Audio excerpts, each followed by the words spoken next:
1 Jean 4, le verset 7 au verset 13. 1 Jean 4, le verset 7 au verset 13.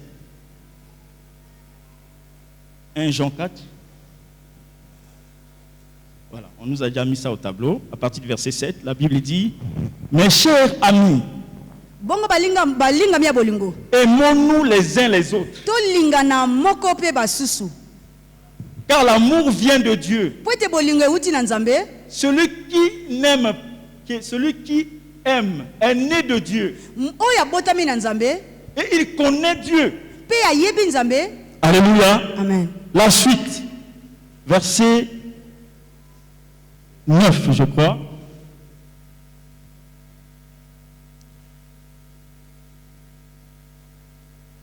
Non, le verset 8 d'abord, parce qu'on est passé, verset 8. Qui n'aime pas n'a pas connu Dieu. Car Dieu est amour.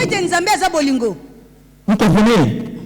Donc l'amour que Dieu, qui représente Dieu, qui est la nature de Dieu, parce que tu as son esprit, tu as le Saint-Esprit. Le Saint-Esprit, c'est Dieu. Alléluia. Amen. Tu dois avoir cet amour-là parce que l'amour, c'est Dieu. Voici verset 9. Verset 9. Voici comment Dieu a démontré qu'il nous aime. Il a envoyé son Fils unique dans le monde pour que par lui, nous ayons la vie. Si nous continuons jusqu'au verset 13, l'apôtre Jean démontre toujours l'amour de Dieu qui doit être en nous. Non seulement vis-à-vis des autres, mais vis-à-vis aussi de Dieu. Parce que quelqu'un qui est en relation avec une personne doit voir aussi la nature de cette personne. Parce que le fruit que l'apôtre parle, c'est la nature de Dieu. C'est les vertus qui sont rattachées directement à Dieu. Dieu ne nous demande pas d'avoir l'amour grand comme ça, non. Une petite graine en nous, rattachée à cette grappe de raisin. Amen. Alléluia. Amen. L'amour de Dieu. Nous devons aimer Dieu. Oh, aimer Dieu consiste aussi à obéir à ses commandements. Raison pour laquelle les espions, dans le verset 13, chapitre 1, on dit que c'est l'Éternel qui dit à Moïse: on voit les hommes. Et ces hommes ont accepté. Ils sont partis. Ils ont montré leur amour. L'amour envers Dieu. Ils sont partis à la mission. Tu dois obéir.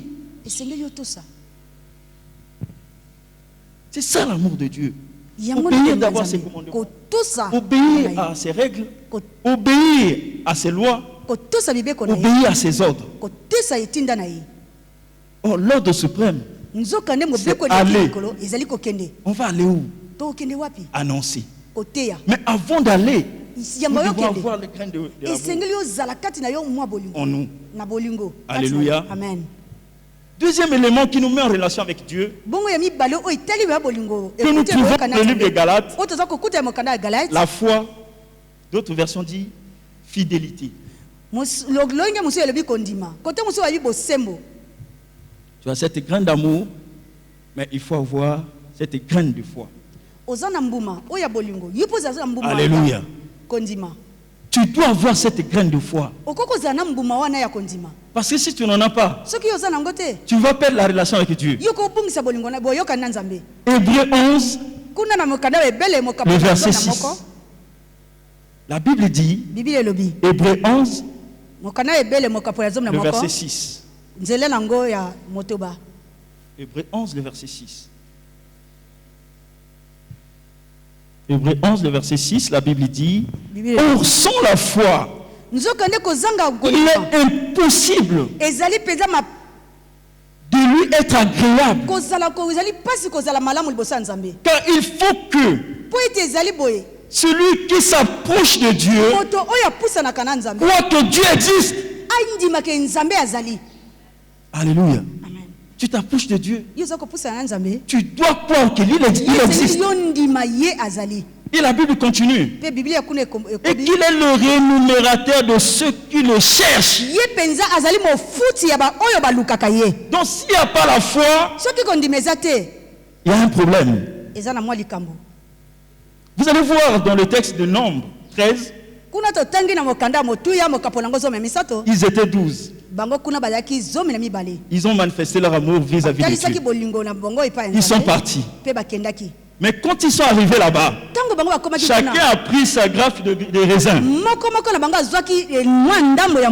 Ils sont venus jusqu'à Moïse. Ils ont déposé. Vous avez dit c'est bon. Vous êtes vraiment fidèles. Mais expliquez-moi. Dites-moi. Donnez-moi un rapport. Chacun a commencé à donner son rapport. C'est la suite de ce qu'on n'a pas lu à partir du verset 25.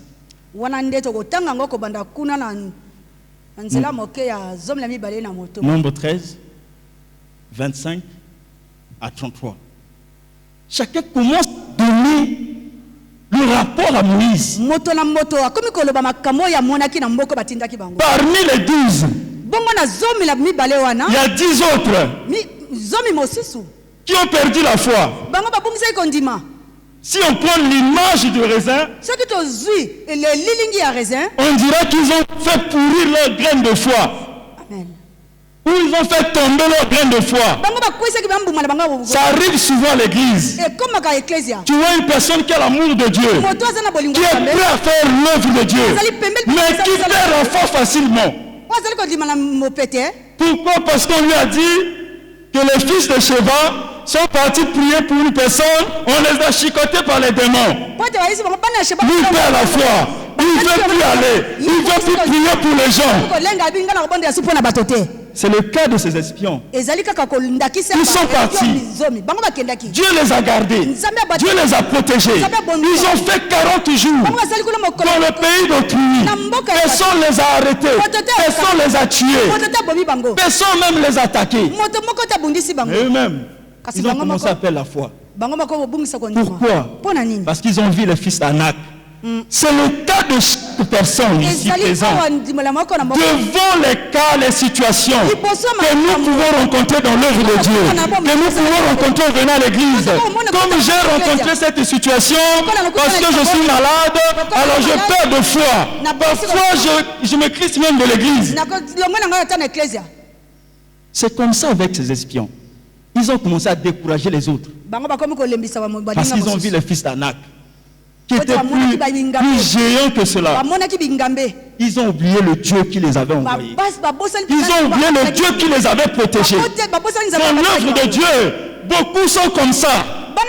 Tu les vois servir Dieu, mais devant une situation, ils perdent de foi. Ils n'ont plus la foi. Ils ne peuvent plus prier. Ils ne peuvent plus chasser les démons. Mais Dieu vous a donné le pouvoir. Je vous ai donné le pouvoir de marcher sur le pouvoir de l'ennemi. Tu as oublié ce verset. Tu as oublié cette parole. Tu as perdu la foi. Votre graine de raisin est pourrie. Et cette graine, c'est celui de la foi. Il doit être là, rattaché, qui en lien avec Dieu, pour faire son œuvre, pour aller témoigner, pour aller guérir, pour aller chasser les démons. Tu dois avoir ça. Et cette graine doit être rattachée à toi. La régie essaie de nous mettre notre dernière image. Là où il y a des raisins, 3 raisins. Mettez-nous notre dernière image, s'il vous plaît. S'il vous plaît, à la régie, s'il y a quelqu'un là-bas. Au moment où je suis en train de parler, je crois que je dois expliquer par rapport à ça. Tu dois avoir la foi. Papa, Dieu ne demande pas la foi comme une pomme, non. Dieu ne demande pas la foi comme pamplemousse. Dieu demande la foi simplement comme une petite graine de sénévé, capable d'aller faire l'œuvre de Dieu, capable d'aller terrasser l'ennemi, capable d'aller attaquer, capable d'aller annoncer l'évangile. Dieu demande simplement une petite graine de foi. Regardez les images là, vous allez voir. La première, il y a deux qui sont écartés des autres. Alléluia. Vous voyez, si un c'est la foi, donc sur au moins un autre, ils ont fait tomber un autre. Amen. Alléluia. Par exemple, la troisième image, il y a trois qui sont tombés. Si un c'est la foi, les deux autres doivent venir après, vont aussi tomber. C'est comme ça que nous sommes dans l'œuvre de Dieu. Nous sommes remplis du Saint-Esprit. Nous avons produit le fruit, mais nous avons perdu l'une des graines. Raison pour laquelle nous tremblons devant toutes les situations. Alléluia. Amen. Ce n'est pas le problème, le fait d'être peut-être dans plusieurs exercices, mais c'est d'abord le problème de la foi. Tu dois garder cette foi. Le que Dieu t'a accordé. La Bible dit, la foi vient de ce que l'on entend. Tu as écouté plusieurs paroles, tu as écouté plusieurs prédications. Par exemple, dans cette journée d'aujourd'hui, il y a eu déjà une première qui nous a été donnée. C'était pour nous galvaniser, c'était pour nous mettre debout, pour nous édifier. Et aujourd'hui, je viens encore donner un autre. Alléluia. Amen. Ces prédications doivent t'armer de la foi, doivent créer en toi la foi. Alléluia. Amen. Toujours relation avec Dieu. On passe au troisième. La patience. Un autre tiré, la patience. Alléluia. Amen. La patience. Ça manque à l'église. Si ça manque à l'église de Galate, ça manque aussi dans nos églises. Ça manque aussi sur nous les chrétiens. On n'est pas patient. Il y a eu des prophéties qui sont sorties sur ta vie. Mais tu n'es pas patient. Tu as pas de patience.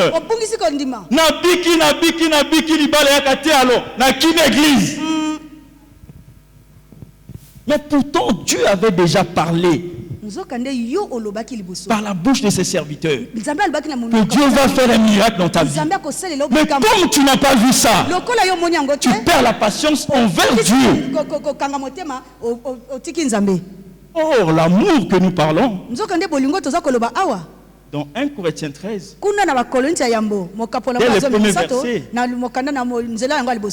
l'apôtre Paul va dire que l'amour est passion. Vous comprenez? Amen. Donc dans l'amour, il faut qu'il y ait la patience. Dans l'amour envers Dieu, il faut que tu sois patient. Dans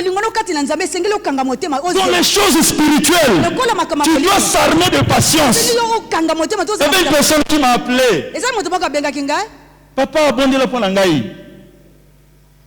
Quand j'ai commencé à prier, l'Esprit me rappelle simplement, dis-lui, salme-toi de patience.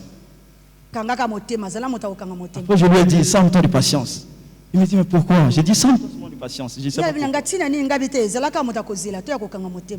Après j'ai coupé carrément de prier. Parce que j'ai compris qu'en lui, c'est seulement la patience qui manquait. Amen. Alléluia. Amen. Nous devons s'armer de patience. Ce n'est pas pour rien que les hommes de Dieu se mettent debout sur la chair pour vous prêcher sur des choses de l'esprit, sur ce que Dieu peut faire pour vous, sur ce que Dieu a fait déjà pour vous. Car dans la Bible, il y a des choses que Dieu a déjà fait. Amen. Il a déjà fait. Il avait déjà fait. Ce n'est qu'à toi de s'armer de patience et de saisir la promesse. Mais comme ça manque, Alors, tu perds même de foi. Et tu perds l'amour envers Dieu. Parce que l'amour doit être passion. Ce sujet-là, tel qu'on le dit, ça ne concerne pas seulement les serviteurs. Amen. Ça ne concerne pas moi qui prêche, ça concerne tous les chrétiens. Amen. Tous ceux qui ont franchi déjà leur pied dans l'église. Ça concerne tout le monde. Parce qu'à la minute où je parle, Dieu peut te baptiser du Saint-Esprit. Et je prie que Dieu te baptise du Saint-Esprit. Et qu'il y a les fruits qui doivent commencer à se manifester. Alléluia. Amen. Alléluia. Amen. Dans la relation avec Dieu, tu dois être patient. Lamentation 3, 26. Lamentation 3, 26. Lamentation 3, 26. Alléluia. Amen. Prenons le deuxième point. Je ne sais pas si j'ai encore le temps. Si j'ai encore le temps, on peut peut-être arrêter au deuxième point. Le deuxième point. Les relations avec autrui. Relations avec autrui. Relation avec autrui. Ou relation avec les autres. Alléluia. Amen. Un seul fruit. Avec les graines. Comme celui de raisin. Dans ces graines, il y en a 3 qui nous permettent d'être en relation avec les autres. Quand on dit les autres, il s'agit par exemple de nos frères de l'église, de nos sœurs de l'église, et même des personnes qui ne sont pas à l'église. C'est-à-dire les païens par exemple, ou d'autres chrétiens des autres églises locales. Nous devons avoir ces graines-là en nous. Parce que nous avons le Saint-Esprit. Ça doit naître. Les dons spirituels, tout le monde peut ne pas en avoir. On peut ne pas avoir les mêmes dons spirituels. Mais le fruit de l'esprit, tous nous devons l'avoir. Obligatoirement. Il n'y a pas à discuter. Il n'y a pas de débat là. Alléluia. Amen. Relation avec les autres. On commence par la bonté. La bonté. Alléluia. Amen. Nous savons que la bonté, c'est la nature divine. Alléluia. Mais vis-à-vis de ce que nous disons, cette bonté-là que nous devons en avoir, c'est envers les autres. Nous pouvons lire dans 1 Corinthiens 13.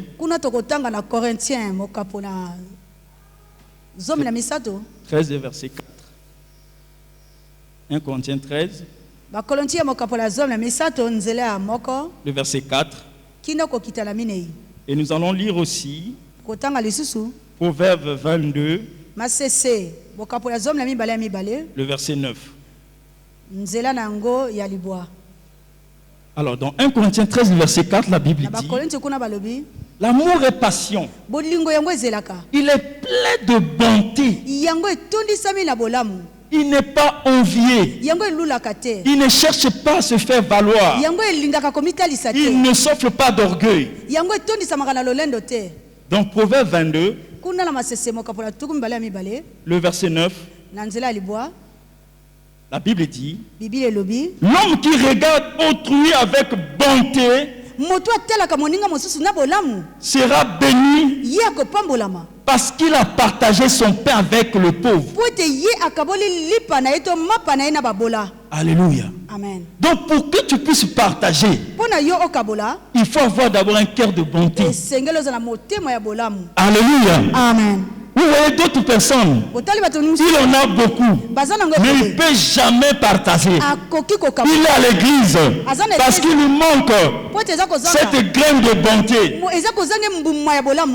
Cette graine-là est tombée chez lui. Ou bien pourrie. Alléluia. Amen. Même l'amour que nous avons parlé, pour qu'il fonctionne, tu dois avoir la patience et la bonté. Les deux. On peut dire l'amour égale à la patience plus bonté. En lisant 1 Corinthiens 13, verset 4. Après on peut ajouter d'autres éléments. Alléluia. Amen. La bonté, c'est la compassion. Le fait de prendre à cœur la situation des autres. Tu prends à cœur la situation des autres. Mais c'est ce que nous ne voyons pas à l'église. C'est ce que l'apôtre constate dans l'église de Galates. Il leur demande ça. Pourquoi? Parce que dans le verset 19 de Galates 5, il dit pas des œuvres de la chair. Il dit les querelles, les disputes. Oui, la méchanceté. Quand quelqu'un n'a pas de bonté, il commence à exprimer d'autres éléments qui sont comme les œuvres de la chair. La méchanceté, la dureté de cœur. Alléluia. Alléluia. Amen. Un autre point, toujours en relation avec les autres, la bienveillance. Dans d'autres versions, nous pouvons voir par exemple la bénignité ou encore l'amabilité. Alléluia. Amen. La bienveillance. Nous allons lire dans Acte 28, le verset 2.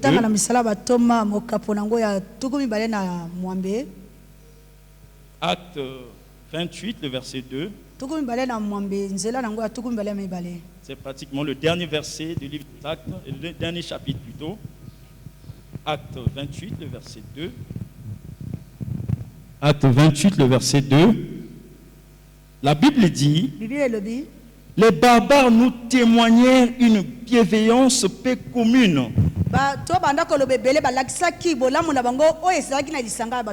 Ils nous recueillirent tous auprès d'un grand feu